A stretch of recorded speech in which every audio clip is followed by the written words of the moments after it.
Thanks very much for staying with us. Time now for Eye in Africa with me, Georgia Calvin-Smith. Tonight, Ethiopia welcomes Eritrea's positive response to earlier overtures to resolve a long-running dispute between the neighbours.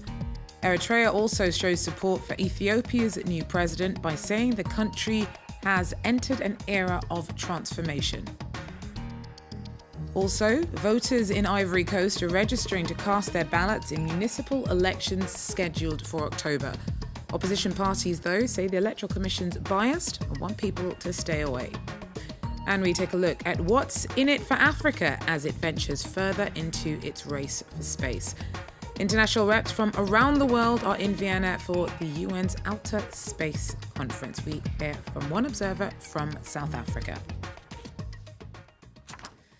But first, for the first time in decades, Eritrea is sending a delegation to Ethiopia for peace talks.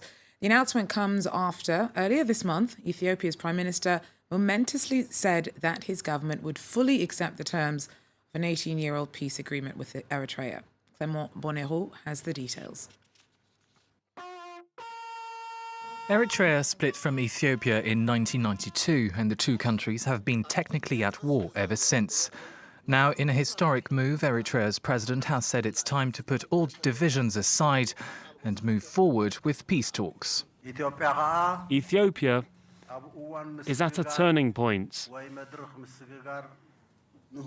We will send a delegation to Addis Ababa to gauge current developments directly and in depth, as well as to chart out a plan for future action. Afwerki's announcement comes after Ethiopia's new Prime Minister Abiy Ahmed took a major step towards calming tensions earlier this month, saying that his government would fully implement a peace deal with Eritrea signed in 2000. The move, which has faced opposition from some members of Ethiopia's ruling party, would see Ethiopia withdraw troops from disputed territories along the border. On Twitter, Abiy Ahmed's chief of staff said the Ethiopian leader congratulated President Afwerki for his positive response, adding that he would welcome warmly and with considerable goodwill the Eritrean delegation. Eritrea's delegation would be the first to travel to Ethiopia since 1998, when a brutal border war erupted between the two countries, killing more than 80,000 people in less than 2 years. Since then, Ethiopia and Eritrea have been on a war footing, with regular skirmishes along the border. Now, the two figures at the centre of South Sudan's civil war met for the first time in nearly 2 years on Wednesday. President Salva Kiir and rebel leader Riek Machar flew to Addis Ababa in Ethiopia for the closed-door negotiations. The talks are aimed at building bridges between the two men whose falling out in 2013 sparked the country's descent into brutal conflict. Kiir accused Machar, who was his vice president at the time, of launching a coup. The pair haven't met since 2016 after Machar fled Juba following the collapse of a peace deal.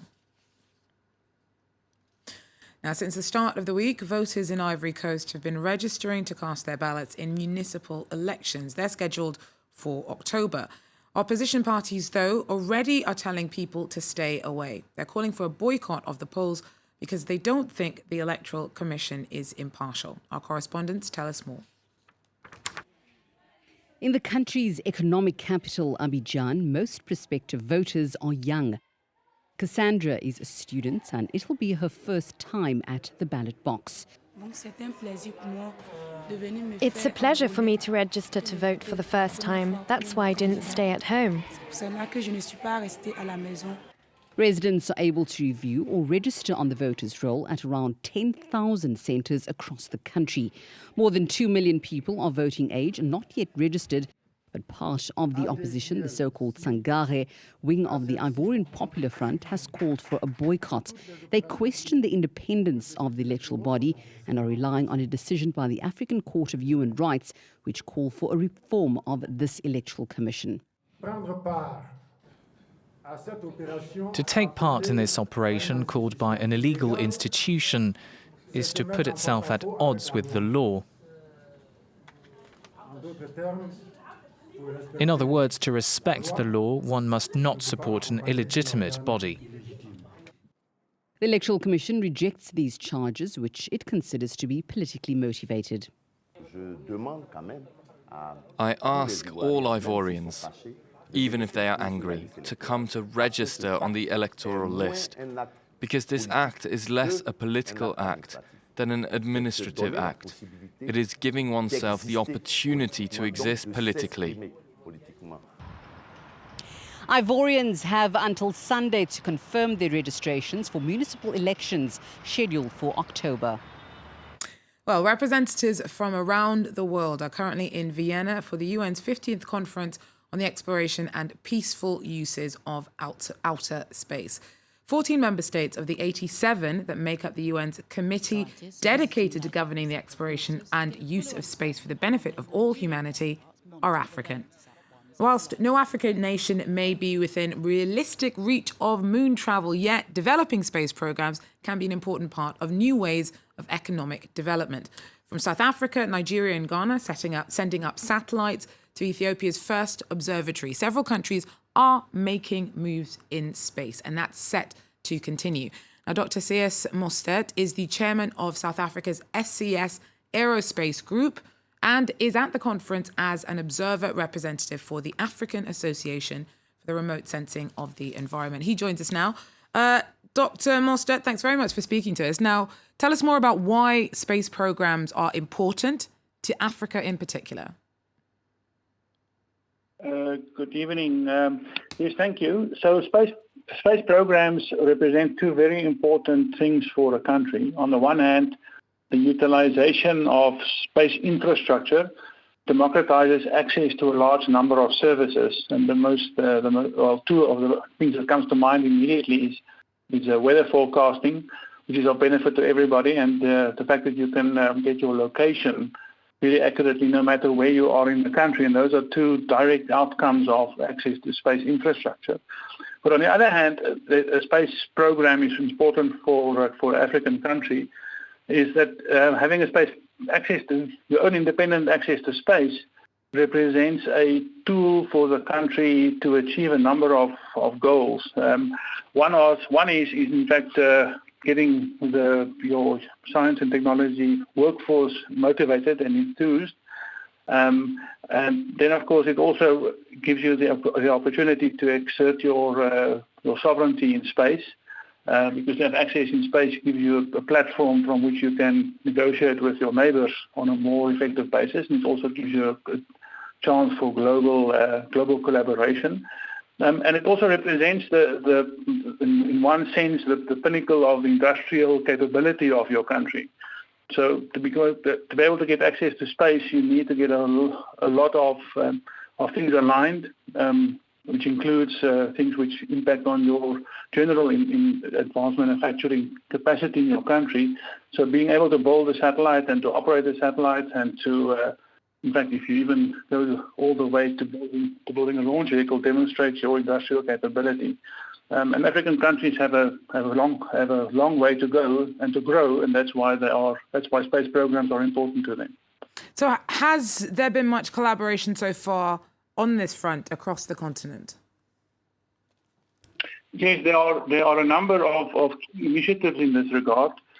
The one particular one is at the level of a joint constellation. So so the country can build and launch a satellite and operate the satellite on their own, and that is limited capacity for themselves. But if they combine the capabilities, they get much more. And the project, which in that regard is the African Resource Management Constellation, which is an initiative between South Africa, Nigeria, Kenya, and Algeria, where each country contributes a satellite, and together you get 4 times the benefit for investing in one satellite.